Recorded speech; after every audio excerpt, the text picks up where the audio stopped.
Toilet training. Toilet training yang pertama adalah bagaimana untuk memisahkan anak daripada memakai diapers ataupun pampers dia. Jadi kat sini saya nak beritahu saat umur berapa sebenarnya anak-anak dah boleh diajar untuk tidak memakai pampers. Sebenarnya dia seawal mungkin. Tapi kalau masa baby mustahil lah untuk kita buat.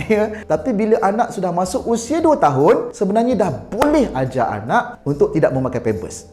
Contoh, hujung minggu kita perlu setkan, aku, suami dan isteri nak didik, kena bersama untuk didik selama 3 hari untuk anak off pampers berkenaan. Jadi ketika tempoh latihan ini, mungkin anak tu nanti tak sempat bagi tahu dah terkencing dalam bilik, tak sempat pergi tandas, melejeh dia punya air kencing tu sampai turun kat kaki dia kan. Jangan marah masa ni, kena sabar, okay, supaya anak-anak ni faham ya, tempat dia berak, tempat dia kencing adalah dalam tandas. Okey, dan selepas daripada itu, dalam tempoh 3-4 hari anak akan mula membiasakan diri. Kemudian yang kedua, waktu malam nak tidur, anak perlu pakai pampers ke tak? Dia depends kepada kita. Sebab kalau anak-anak itu dia full breastfeed 2 tahun, then dia stop, okay, ada mak ayah yang akan gantikan dengan susu formula.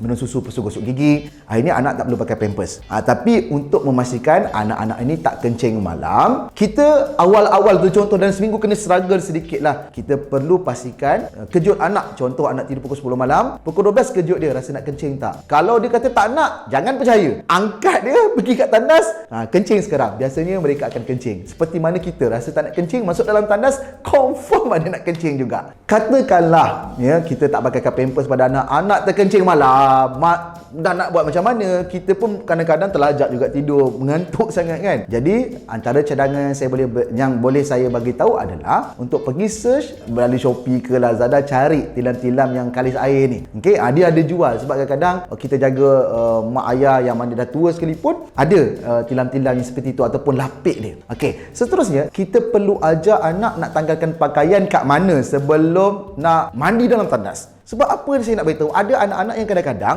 dia tanggal pakaian dia kat ruang tamu, tanggal seluar dia, tanggal pakaian, bogel ni, berlari lagi geduk masuk dalam tandas. Kadang-kadang mak kita cakap pada anak, apa tu, tak malu kan? Lepas tu anak pun cepat-cepat. Seboleh mungkin kita ajar anak kita tanggalkan pakaian secara proper, mungkin dalam bilik dulu, tanggal pakaian kat situ, kemudian pakai tuala, pergi ke tandas. Sebenarnya bab pengurusan diri ke tandas ni, anak-anak ni dia kalau kita cakap macam mana pun, mungkin dia akan buat lagi kesilapan yang sama. Cara yang terbaik adalah kita yang kena tunjukkan caranya. Kita tanggalkan pakaian kat mana, pakai towel tu kat mana, masuk dalam tandas, kena kunci pintu supaya anak tu tahu. Dan bila anak mandi, seboleh mungkin kita ajar mereka untuk pakai kain basahan. Anak lelaki pakai seluar pendek ke apa, kita kena biasakan. Sebab berkaitan dengan kemaluan ni, kita nak ajar anak agar dia rasa malu dengan kemaluannya sendiri. Tak adalah nanti dia belik sana, dia pegang sana tentang kemaluan dia itulah. Okey, dan selepas daripada itu, untuk anak-anak yang kalau tandas, ada tandas yang duduk. Anak-anak kecil macam mana dia nak panjatkan? Ada, boleh beli yang untuk tempat yang macam tangga-tangga tu. Lepas tu dia akan ada lubang kecil, dia boleh diletakkan di atas mangkuk tandas berkenaan. So anak akan belajar untuk menguruskan diri kat situ, untuk buang air besar pun kat situ juga. Dan selepas daripada itu, anak-anak ini perlu bersiap diri. Kat mana? Okey, bukan kat ruang tamu. Masuk dalam bilik, kunci bilik, siap kat situ. Nanti ada yang kata, anak saya tak pandai siapkan pakai baju terbalik. Biarkan dia belajar pakai baju terbalik. Sebab dia perlu tahu untuk uruskan diri dia. Tapi awal-awal tu kita ajarlah. Jangan biarkan terus. Nanti anak-anak pakai baju, tempat kita lipat baju habis berselerak kan.